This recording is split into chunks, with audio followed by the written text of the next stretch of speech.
Hello पिलाମାନେ କେମିତି ଅଛରେ ସବୁ। Show ପିଲାମାନେ ଆମେ ପ୍ରିଭିୟସ୍ ଭିଡିଓରେ ଡିସ୍କସନ୍ କରିଥିଲେ ସିଟେଟ୍ ପେପର 2 2024 ଜାନୁଆରୀର ଲାଙ୍ଗୁଏଜ ସେକ୍ସନଟା ଆଉ ସେଥିରେ ଆମେ ଡିସ୍କସନ୍ କରିଥିଲେ ଲାଙ୍ଗୁଏଜ ସେକ୍ସନ 1 ଟା ଆଉ ଏଇ ଭିଡିଓରେ ଆମେ ଡିସ୍କସନ୍ କରିବା ଯାଉଛି ଓଡ଼ିଆ ଲାଙ୍ଗୁଏଜ 2 ହେଲା। ପିଲାମାନେ ଚାଲ ଡିସ୍କସନ୍ କରିବା ଆମେ ଏବେ। ତ ପିଲେ ପ୍ୟାସେଜଟା ତମେ ପଢିଦେବ ସମସ୍ତେ ନିଜେ ନିଜେ ଥରେ ହେଲା। ମାନେ ଦେଖ ଲାଙ୍ଗୁଏଜ 2 ରେ ନା କଣ ହୁଏ ଜାଣିଛ ତମମାନେ? ଦେଖଉଛି ରୁହ ଏକ ସେକେଣ୍ଡ। ଲାଙ୍ଗୁଏଜ 2 ରେ ପ୍ୟାସେଜଟା ଦୁଇଟା ଥାଏ, ମାନେ ପଏମ ନଥାଏ ଏଠି, ଓନ୍ଲି ପ୍ୟାସେଜ ପଡିବ ହେଲା। ଦେଖ ଏଇଟା ଗୋଟେ ପ୍ୟାସେଜ, ଏଇଟା ଗୋଟେ ପ୍ୟାସେଜ। ତା ମାନେ କଣ? ତମେ ମାନେ ଦେଖ ପ୍ୟାସେଜଟା ଅଛି ଆମର 15 ମାର୍କ, ମାନେ easily anyone can get 15 out of 15 ହେଲା। ବାକି ଲାଙ୍ଗୁଏଜ 1 ରେ କଣ ଥିଲା? ସେଠି ପଡୁଥିଲା ଏଇଟା ଆମର ପୁରସ୍ଟା ଥିଲା 8ଟା କ୍ୱେଶ୍ଚିନ୍ ଥାଏ ଆଉ ପଏମ ରୁ ଥାଏ 7ଟା, ଏଭଳିଆ କିଛି ରହିକି 15 ଥାଏ। ହେଲେ ଏଠିରେ ଟିକେ ଅଲଗା ପିଲେ। ତ ଚାଲ ଦେଖିବା ହେଲା। ଚାଲ ପିଲେ ଚାଲ, ଏଇଟା ପ୍ୟାସେଜଟା ପଢିଦବ, ମୁଁ ଡାଇରେକ୍ଟ ଆନ୍ସର କରୁଛି ହେଲା। ଏଇଟା ହଉଛି ଅଫିସିଆଲ ଆନ୍ସର କି ହେଲା, ଅଫିସିଆଲ ଆନ୍ସର କିଟା ଏଇଟା। Okay, mind. ତ 121 ଦେଖ ପିଲାମାନେ, ଗୌରବୋଜ୍ଜଳର କେଉଁ ବିଚ୍ଛେଦଟି ଠିକ? ୟାକୁ ସନ୍ନିବିଚ୍ଛେଦ କଲେ କଣ ହବ? ଗୌରବ ପ୍ଲସ ଜଳ ନା ଗୁରୁ ଉଜ୍ଜଳ ନା ଗୌରବ ଉଜ୍ଜଳ? ତ ପିଲାମାନେ ଗୌରବ ଉଜ୍ଜଳ କଣ? ଗୌରବ ପ୍ଲସ ଉଜ୍ଜଳ, ଆନ୍ସର ଥ୍ରୀଟା ଠିକ। ଠିକ ଅଛି। 122 ଦେଖ, ଓଡିଆ ମାନଙ୍କ ଏଇଟା ସବୁ ପେସେଜ, ଡାଇରେକ୍ଟ ପେସେଜ ହେଲା। ଓଡିଆ ମାନଙ୍କ ଅଧପତନ କାରଣ କେଉଁଟି? ଆନ୍ସର 4 ହେଇଯିବ। ଅତୀତ ପ୍ରତି ଅତ୍ୟଧିକ ମୋହ ଥିଲା, ସେଟା ହଉଛି ତାଙ୍କର କାରଣ। ଓକେ, ଏ ଚାର 123 ଦେଖ, ଓଡ଼ିଶାରେ କାହା ଶାସନ କାଳରେ ନୂତନ ପରିସ୍ଥିତିର ଉଦ୍ଭବ ଘଟିଥିଲା? ମୁସଲମାନ ମରହଟ୍ଟା ମାନଙ୍କ ଶାସନରେ। ତୁଙ୍ଗ ଶବ୍ଦଟି କାହାକୁ ବୁଝାଉଛି? ତୁଙ୍ଗ ମାନେ କଣ? ଉଚ୍ଚ ସ୍ତର ହେଲା। ଆନ୍ସର ଏଇଟା ଠିକ। 125 ଦେଖ, ସାଧାରଣତଃ ଗୋଟିଏ ଜାତି କେଉଁଥିରେ ଅଧିକ ଉନ୍ନତି ଲାଭ କରିଥାଏ ବୋଲି ଲେଖକ ମତ ଦେଇଛନ୍ତି? ବାଣିଜ୍ୟ ଓ କୃଷିରେ ହେଲା। ଆନ୍ସର 2। 126 ଦେଖ, 379 ବର୍ଷ ଧରି ଓଡ଼ିଶାରେ କି ପ୍ରକାର ଶାସନ ଚାଲିଥିଲା ବୋଲି ଲେଖକ କହିଛନ୍ତି? କି ଶାସନ? ଅନ୍ଧାରୀ ଶାସନ ଚାଲିଥିଲା। ଏଇଟା ହଉଛି ମେସେଜର ଡାଇରେକ୍ଟ ଆନ୍ସର ହେଲା ପିଲାମାନେ। କେଉଁ ଯୁଗରେ ଓଡ଼ିଆ ନେତାଏ ଖ୍ୟାତି ଅର୍ଜନ କରିଥିଲେ? ଅନ୍ଧକାରମୟ ଯୁଗରେ। ଆନ୍ସର 4 ଠିକ।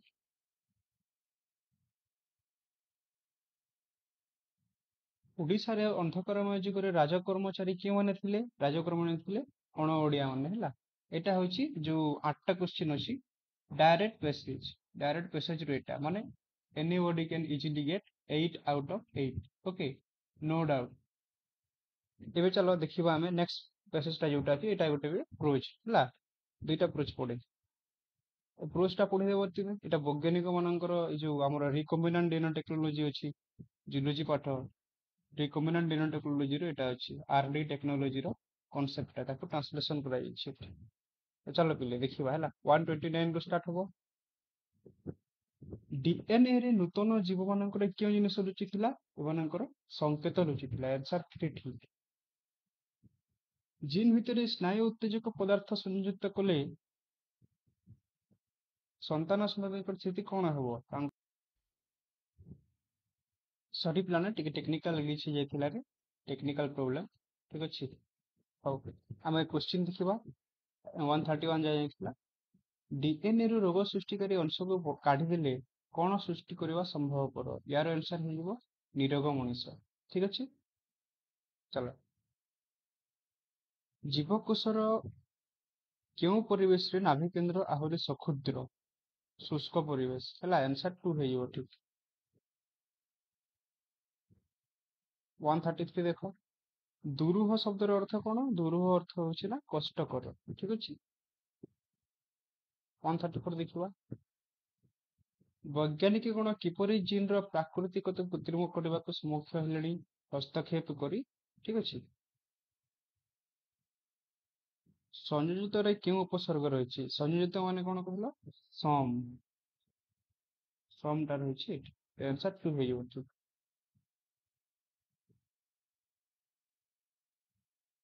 136 ଦେଖ କେଉଁ ଏଇଟା ଦେଖ ଏଇଟା ସରିଗଲା ତମର ପ୍ରୋଚ୍ ସେକ୍ସନ। ଏବେ ଆସିବ କଣ ଏଇଟା ହେଇଯିବ ଆମର ପେଡାଗୋଗି ଷ୍ଟାର୍ଟ ହେଇଯିବ। 15ଟା କ୍ୱେଶ୍ଚିନ୍ ଓଡ଼ିଆ ପେଡାଗୋଗି ପଡିବ।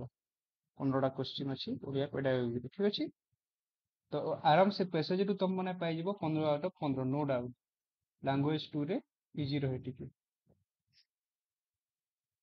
ଚାଲ 136 ଦେଖ କେଉଁ ପଦ୍ଧତି ମୌଖିକ ଡ୍ରିଲ ଏବଂ ଭାଷାର ସାଧାରଣ ଉପାଦାନ ଗୁଡ଼ିକ ଉପରେ ପ୍ରବୀଣତା ଭାଷା ଶିକ୍ଷା ନିମନ୍ତେ ଅତି ଆବଶ୍ୟକ ବୋଲି ଯୁକ୍ତି କରାଯାଏ? ଆନ୍ସର 1:4 ଦୃଶ୍ୟ ଭାଷିକତା, ଠିକ ଅଛି। 137 ଦେଖ ସପ୍ତମ ଶ୍ରେଣୀରେ ପଢୁଥିବା ସପ୍ତମ ଶ୍ରେଣୀରେ ପଢୁଥିବା ଇଲମ କନ୍ନଡ଼, ମାରାଠୀ, ହିନ୍ଦୀ, ଇଂରାଜୀ 4ଟି ଭାଷା କହିପାରେ। ଘରେ କଣ କରେ ସେ 3ଟା ଭାଷା ପଢେ, ଯେମିତି ହିନ୍ଦୀ, କନ୍ନଡ଼, ଇଂରାଜୀ, ଯାହା ତାର ସାଙ୍ଗସାଥୀ ଶିକ୍ଷକମାନେ ଜାଣିଛନ୍ତି। ଏଇ ଅଭ୍ୟାସଟିକୁ କଣ କୁହାଯାଏ? ତାକୁ କୁହାଯାଏ ଆନ୍ତଃଭାଷିକ ଦକ୍ଷତା। କାହିଁକି ନା ତାର ଇଣ୍ଟରନାଲ କାପାସିଟି ଅଛି, ଆନ୍ତଃଭାଷିକ ଦକ୍ଷତା କୁହାଯିବ। 138 ଦେଖ ଭାଷା ଶିକ୍ଷା ପାଇଁ କେଉଁଟି ସତ୍ୟ? ଦ୍ୱିତୀୟ ଭାଷା ଶିକ୍ଷାରେ ସ୍ଥାନୀୟ ନା ବାଧା ଦେଇନଥାଏ, କିଛି କେମିତି କାମ ଦେଇଥାଏ। ଦେଖ ଏଇଟା ଦ୍ୱିତୀୟ ଭାଷା ଶିକ୍ଷାରେ ସ୍ଥାନୀୟ, ପ୍ରଥମ ଭାଷା ସହାୟକ, ସହାୟକ ହେଉଛି ରାଇଟ୍ ଆନ୍ସର 3 ଇଜ କରେକ୍ଟ। 139 ଦେଖ ପିଲାମାନେ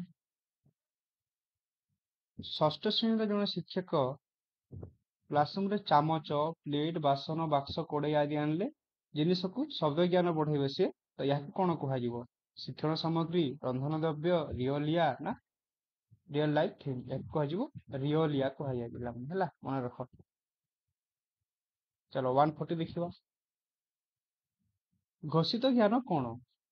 ଘୋଷିତ ଜ୍ଞାନ ଅଛି ଗୋଟିଏ ଭାଷାରେ ଶବ୍ଦ ଏଇଟା ତ ନାହିଁ, ଶବ୍ଦ ଉଚ୍ଚାରଣ ଘୋଷା ଯାଇକିରି ନାହିଁ।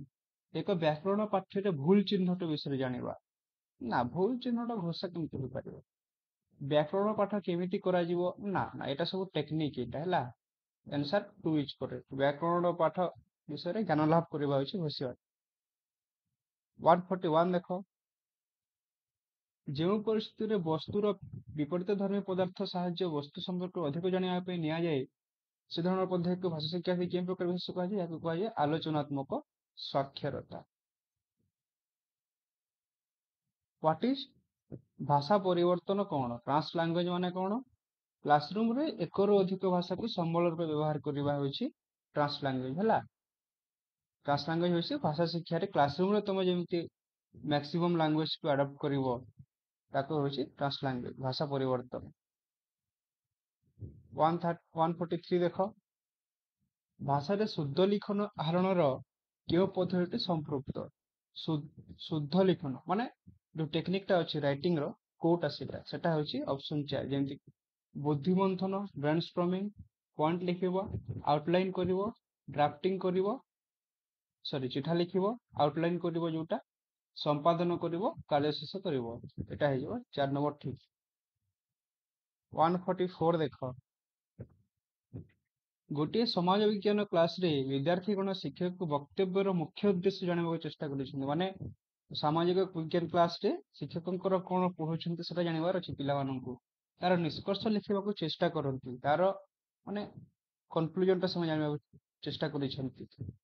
ତାକୁ କଣ କୁହାଯିବ? ତାକୁ କୁହାଯିବ ଅଧ୍ୟୟନ କୌଶଳ, ଲର୍ଣ୍ଣିଂ ସ୍କିଲ୍ ତାଙ୍କର ବଢିଆ ଅଛି ପିଲାମାନଙ୍କର, ସେଟା ହେଉଛି ଅପସନ ଏ କରେକ୍ଟ। 145 ଦେଖିବା ଏଠାରେ ଏକ ପ୍ରଶ୍ନ ଦେଇଯାଇଛି, ପଢ କେଉଁ ପ୍ରକାର ପ୍ରଶ୍ନ, ମାନେ କୋଶ୍ଚିନ୍ ଟା କୋଉଟା ଦେଖିବ, ହେଲା ଚିହ୍ନ କୋଶ୍ଚିନ୍ ଟା। ଛୋଟ ଝିଅଟିର କାହାଣୀ ପଢିଲା ପରେ ତାର ଦୁର୍ଘଟଣା ସାମ୍ନାରେ କରିବାର ଦୁଃଖ ଯନ୍ତ୍ରଣା ସାହସ ବିଷୟରେ ଜାଣି ତମେ ଭାଙ୍ଗି ପଡିବ। ଝିଅଟିକୁ ପ୍ରଶଂସା କରି ଚିଠିଟିଏ ଲେଖ। ଯୋଉ ତମ ଝିଅକୁ ଚିଠିଟିଏ ଲେଖିବ, ମାନେ ତମେ ତାର କାହାଣୀ ପଢିଲ, କାହାଣୀ ପଢି ସାରିଲା ପରେ ଟିକେ ଇମାଜିନ କରିବ ନା, ଇମାଜିନ କଲେ କଣ ହୁଏ ତାକୁ କୁହାଯାଏ କଲନାତ୍ମକ। ବର୍ଣ୍ଣନା ହବନି, ଦୀର୍ଘ, ଏଟା କଣ ଏକ୍ଜାମ ଦଉଛ କିରେ, ଦୀର୍ଘ ହବ, ଅଡୁଆ, ଏଟା ଦେଖ ଖତରନାକ ବାଲା ଆନ୍ସର, ଏଟା ହେଇଯିବ କଲନାତ୍ମକ, କଲନା କରିକି ଲେଖୁଛ ତମ, ହେଲା। 146 ଦେଖ ଅଷ୍ଟମ ଶ୍ରେଣୀର ଜଣେ ଶିକ୍ଷକ ଏକ ପାଠର 5 ଧାଡି ଇଂରାଜୀରେ 2 ଥର ପଢିଲେ, ଆଉ ପରେ 4 ଜଣିଆ ଦଳରେ ବିଭକ୍ତ କରି ଟିକେ ବଦଳାଇ ଲେଖିବାକୁ କହିଛନ୍ତି। ଏହି କାର୍ଯ୍ୟକୁ କଣ କୁହାଯାଏ? ଏହାକୁ କୁହାଯିବ ଅନୁଚ୍ଛେଦ ଲିଖନ, ହେଲା। ତ ସେ ଅନୁଚ୍ଛେଦ ପ୍ୟାସେଜ ରାଇଟିଂ କୁହାଯିବ।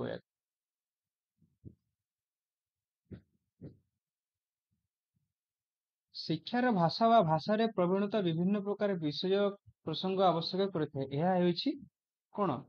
ବୈଜ୍ଞାନିକ ଆଧାରିତ ସାଧାରଣ ଭାଷା ପ୍ରବୀଣତା ହେଲା। ଏଇଟା ହେଉଛି କଣ ନା ବୈଜ୍ଞାନିକ ଆଧାରିତ ସାଧାରଣ ଭାଷା ପ୍ରବୀଣତା। ଆନ୍ସର 4। 148 ଦେଖ, ଭାଷା ଶିକ୍ଷାର ଜାତୀୟ ଶିକ୍ଷା ଏଇଟା ଦେଖିବ NEP 2020 ହିସାବରେ ଲାଙ୍ଗୁଏଜ ର ତାର ଡେଫିନେସନ ମାନେ କଣ, ତାର କ୍ୟାରେକ୍ଟର୍ସ ମାନେ କଣ, ସେଟା ଇମ୍ପୋର୍ଟାଣ୍ଟ ଅଛି ହେଲା। ଏଇଟା ଦେଖିବାକୁ ପଡିବ। ତ ଏଇଟା ସେ କ୍ୱେଶ୍ଚିନ୍ ଟା ଦେଖ, ଭାଷା ଶିକ୍ଷାରେ ଜାତୀୟ ଶିକ୍ଷାନୀତି 2020 କେଉଁଟି ସତ୍ୟ କୋଉଟା ନଟ୍ ଟ୍ରୁ କହୁଛି। ଦେଖ, ତ୍ରିଭାଷୀ ସୂତ୍ରରେ ଶାସ୍ତ୍ରୀୟ ଭାଷା ଶିକ୍ଷା, ତ୍ରିଭାଷୀ ସୂତ୍ରରେ ମାତୃଭାଷା ଘରୋଇ ଶିକ୍ଷା କହିଛି, ଭାରତୀୟ ଭାଷା ଶିକ୍ଷା କୁହାହେଇଛି, ଇଂରାଜୀକ ଭାଷା କୁହାହେଇଛି, ବାକି ଶାସ୍ତ୍ରୀୟ ଭାଷା ବିଷୟରେ କିଛି କୁହାହେଇ ନାହିଁ ହେଲା। 149 ଲେଖିବା। ତ୍ରିଭାଷୀ ସୂତ୍ର ଦେଖ, ଟ୍ରାଇ ଲାଙ୍ଗୁଏଜ ଫର୍ମୁଲା ଯୋଉ ଅଛି ଏଇଟାର କ୍ୱେଶ୍ଚିନ୍ ପ୍ରାୟ ସବୁଠି ପଡେ, ତ ଟିକେ ଦେଖିବ। ୟାର ଆନ୍ସର କଣ ହବ? ନିଜ ମାତୃଭାଷା ଘରୋଇ ଭାଷା ସବୁ ପିଲା ସ୍କୁଲରେ ପଢିଥାନ୍ତି। ହାଇସ୍କୁଲ ଶେଷ ହେଲା ବେଳକୁ ଅନ୍ତତଃ 2ଟି ମୁଖ୍ୟ ଭାଷା ଶିଖି ଯାଇଥାନ୍ତି। ଏଇଟା ହଉଛି ଅପସନ 4 ଠିକ ହେଇଯିବ। ଏଠି କଣ ଦେଇଛି? ଇଂରାଜୀରେ ତାଙ୍କର ପଢା ଆରମ୍ଭ ନା ହବନି, ପ୍ରାଦେଶିକ ଭାଷା ମାନେ କଣ ସେଟା ଅଲଗା ହବନି, ସରକାରୀ ଭାଷା ହିନ୍ଦୀରେ ସବୁ ପିଲା ନା ହବନି। ଠିକ ଅଛି, ଆନ୍ସର 4 ଠିକ ହବ। ଦେଖିବା 150, ଶିକ୍ଷଣ ଫଳର ଉଦ୍ଦେଶ୍ୟ ହେଲା ଶିକ୍ଷାର୍ଥୀ ଡେସ୍କ ହାସଲ କରିବେ। କିଛି ପରିମାଣରେ ବ୍ୟାକରଣ ଜ୍ଞାନ ନା, ଅଳ୍ପ ପରିମାଣରେ କୌଶଳ ସ୍କିଲ୍ ଥୋଡି ନା ଆସିବ, କିଛି ପରିମାଣରେ ଦକ୍ଷତା ସେମାନଙ୍କର ବଢିବ। ଭାଷାର ଉପାଦାନ ହବ, କୌଶଳ ମାନେ ଯଦି ତମକୁ ଟ୍ରେନିଂ ଦିଆ ହୁଏ ନା, ସେଇ କେସରେ ୟୁଜ ହବ। ଏଇଟା ତ ଶିକ୍ଷଣ ମାନେ ଓନ୍ଲି ଏବିଲିଟିଜ ଡେଭଲପ ହବ ହେଲା। ଠିକ ଅଛି ପିଲାମାନେ, ଏଇଟା ଥିଲା ଆମର ସିଟେଟ ଜାନୁଆରୀର ଲାଙ୍ଗୁଏଜ 2ଟା ପେପର 2 ଏଇଟା ହଉଛି ହେଲା। ପେପର 2 ର କନସେପ୍ଟ ସବୁ ଏଇଟା ପଡିଥିଲା, ଏଇଟା କ୍ୱେଶ୍ଚିନ୍ PYQ ଟା ହେଲା। ତ ଆଗାମୀ ଭିଡିଓରେ ପିଲାମାନେ ଆମେ ଫେର ଏମିତି ସିଟେଟ ର ଓଡ଼ିଆ ସିଟେଟ ର ଆଉ PYQ ମାନେ କରିବା। ତ ଆପଣ ଯଦି ଚ୍ୟାନେଲକୁ ସବସ୍କ୍ରାଇବ କରିନାହାନ୍ତି ତ ପ୍ଲିଜ ସବସ୍କ୍ରାଇବ କରିଦେବେ ଆମ ଚ୍ୟାନେଲକୁ, ତାକି ଆପଣ ଲେଟେଷ୍ଟ ଭିଡିଓ ଆରାମରେ ପାଇପାରିବେ, PYQ ମାନେ ପାଇପାରିବେ, ଆପଣ ପଢାରେ ସହାୟକ ହବ ପିଲାଙ୍କୁ। ଠିକ ଅଛି, ହଉ ପିଲେ ଚାଲ ଆଜି ପାଇଁ ଏତିକି ଥିଲା। ଧନ୍ୟବାଦ।